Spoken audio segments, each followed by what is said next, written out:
네, 오늘은 중고차를 구입을 할 때 확인을 해 보셔야 되는 것에 대해서 말씀을 드리려고 합니다. 지금부터 제가 말씀드리는 건 커스텀, 피팅 뭐 이런 얘기 다 빠지고 그냥 순정, 제조사에서 차를 만들어서 나왔을 때 순정에 대한 기준을 갖고 말씀을 드리는 겁니다. 일단 중고차 그러면 일단은 다른 골퍼가 사용하던 클럽이잖아요. 근데 골퍼 이제 구입을 하고자 하는 골퍼 입장에서는 그냥 사진상으로 아니면 눈으로 봤을 때, 시음을 봤을 때 깨끗한 정도, 헤드가 깨끗한 정도, 뭐 샤프트가 어느 정도 어떤 건지, 그리고 뭐 그립이 어떤 거가 껴 있는지, 뭐 그 정도만 확인을 해서 그냥 깨끗한 정도만은 아마 보실 거예요. 근데 사실 이 골프채라는 건 제조사에서 만들어 나올 때 그냥 헤드 잘 만들고 샤프트 좋은 거 끼고 그립 좋은 거 끼고 이렇게 조합을 해서 나오는 게 아니라 그 제조사에서 일정 시간을 들여서 밸런스를 잡아요. 그래서 제가 저희 카페에도 예전에 그런 얘기를 써놓은 적이 있는데 그냥 뭐 우드나 뭐 아이언이나 다 마찬가지로 살 때 그냥 제조사에서 나온 순정을 사라, 커스텀 오더를 하지 말라 라는 얘기를 한 적이 있어요. 왜 그러냐면 이 골프채는 뭐 제일 중요한 게 어떻게 보면 그 클럽의 그 뭐 성능 뭐 이런 것도 좋지만 일단 밸런스가 굉장히 중요해요. 근데 제조사에서 나올 때는 자기네 옵션 샤프트 말고 그냥 이렇게 장착돼 나오는, 특히 드라이버 같은 경우 보면 가장 좋은 밸런스 상태로 얘네가 만들어서 나와요. 그래서 보면 샤프트도 뭐 50g대를 쓴다 해도 뭐 53g 아니면 57g 뭐 이런 식으로 뭐 애매하게 1, 2g을 더 가볍게 하고 더 무겁게 하고요. 그립도 보면 보통 우리 남자 표준 그립이 50g을 기준으로 하는데 47g을 쓰기도 하고요, 52g을 쓰기도 하고 아니면 40g을 쓰기도 해요. 아니면 36g까지도 써요.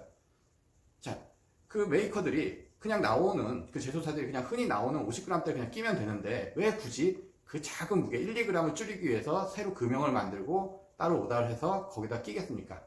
다 이 클럽의 밸런스 때문에 그래요. 근데 골퍼 입장에서는 뭐 그렇게 크게 그걸 생각하기가 어렵죠. 그냥 깨끗한 거가 일단은 눈으로 보이는 거니까. 그래서 우리가 뭐 채 선택할 때도 나한테 맞는 샤프트 강도 막 이런 거 많이 따지잖아요. 근데 클럽에서는 샤프트 강도가 좀 안 맞아도 이 밸런스가 잘 맞으면 또 잘 맞는 클럽이 돼요. 그래서 일단 순정으로 나온 상태가 그대로 유지되는 게 가장 중고체에서는 완성도가 높은 거죠. 예, 상태가 제일 좋은 상태라고 말씀드릴 수가 있죠. 그래서 일단 중고체를 내가 구입하고자 한다면 뭐 드라이버가 됐건 아이언이 됐던 그냥 순정 나와 있는 샤프트에 껴 있고, 그리고 원래 나와 있는 그러니까 껴 나오는 그립이 껴 있는 그런 쪽을 일단 첫 번째로 선택해 보시는 게 가장 좋은 방법일 겁니다. 그리고 이제 두 번째로는 이제 아이언 같은 경우인데, 요즘 이제 스틸 아이언을 많이 쓰니까 스틸 아이언을 구입을 할 때 확인해야 될 게 있어요. 그냥 단지 샤프트 강도가 R이냐 S냐를 봐서는 안 돼요. 그 샤프트가 부러져서 다른 샤프트로 껴 있을 수도 있는데, 만약에 같은 샤프트로 껴 있어도 이게 잘못 껴놨을 때는 같은 샤프트도 같은 성능을 발휘하지 못해요. 같은 감을 주지 못해요. 그래서 그냥 샤프트 로고만 보고서 같은 거구나, 이상 없구나, 이게 아니라 체크를 해봐야 돼요. 왜 그러냐면 그냥 요즘에는 그래요. 워낙 뭐 이렇게 싸게 하는 데들이 많으니까 뭐 부러지고 그러면은 대수롭지 않게 골퍼들이 그냥 싼 걸로 껴주세요, 싸게 해주세요 이러다 보니까 그렇게 이제 수리하는 데서도 제대로 해주기가 어려워요. 싼 가격에 어떻게 제대로 해줘요. 그냥 샤프트만 주는 게 아니라 그걸 껴서 밸런스 맞추고 이런 작업이 들어가야 되는데 그 현실적으로 그 싼 가격을 받고 쉽지가 않다는 거죠. 그러다 보니까 그냥 골퍼가 말한 대로 그냥 껴줘요. 그러고 나면 똑같은 샤프트가 껴 있어도 달라요. 그러면은 중고차를 샀을 때 그 수리 한 채만 느낌이 이상한 거예요. 그래서 그걸 이제 지금부터 체크하는 법을 알려드리겠습니다. 자, 이제 중고차를 구입을 하실 때 확인하는 법에 대해서 알려드리겠는데, 일단은 제가 저처럼 테이블 위에다 올려놓으셔도 돼요. 자, 일단 5번부터 피칭까지 긴 채에서 짧은 채 쪽을 쭉 놓으시고, 아니면은 테이블 위에다 놓기 힘들면 그냥 벽에다 세우셔도 돼요.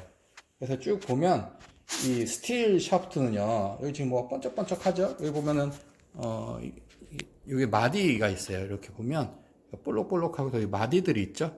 이걸 스텝이라 그러는데, 스틸 샤프트는 이 스텝이 있어요. 근데 스텝이 없는 샤프트들도 있어요. 근데 일단 스텝이 있는 샤프트를 기준으로 말씀을 드리면 제일 긴 채가 첫 번째 스텝이 제일 위에 있어요. 그리고 그 다음에 6번, 7번 선은 일정하게 스텝이 밑으로 내려가요. 이 간격이 맞는지를 확인하는 게 가장 중요합니다. 보통 수리가 됐거나 샤프트가 바뀌어 있으면 이 간격이 맞질 않아요. 그리고 이제 카본 샤프트 같은 경우는 이 스텝이 없죠. 근데 카본 샤프트는 이렇게 뒤집어 놓으면 이렇게 로고가 돼 있어요. 로고가 써 있는데 이 로고를 이렇게 보시면 일정하게 맞춰 있는지를 확인을 하셔야 돼요. 이게 일정하지 않으면 이것도 이제 삐딱삐딱 왔다 갔다 한다는 거는 일단은 수리가 됐다는 거죠. 그래서 이 정도만 확인하셔도 되고, 스틸 샤프트가 이 스텝이 없는 거는 저희가 이제 CPM기라 그러는데 그립을 물려가지고 이렇게 진동수를 확인해 보는 방법이 있는데 그것까지 쉽지가 않을 거예요. 근데 일단은 이렇게 스텝이나 로고 위치만 갖고도 확인을 할 수 있고, 어쨌든 간에 그 마디가 없는 것도 보면은 이렇게 로고가 뒤에 써 있어요. 그러면 그거 갖고 이렇게 확인하셔도 됩니다. 그래서 이 정도만 확인하셔도 중고체 사시는데 큰 도움이 되지 않을까 생각이 됩니다.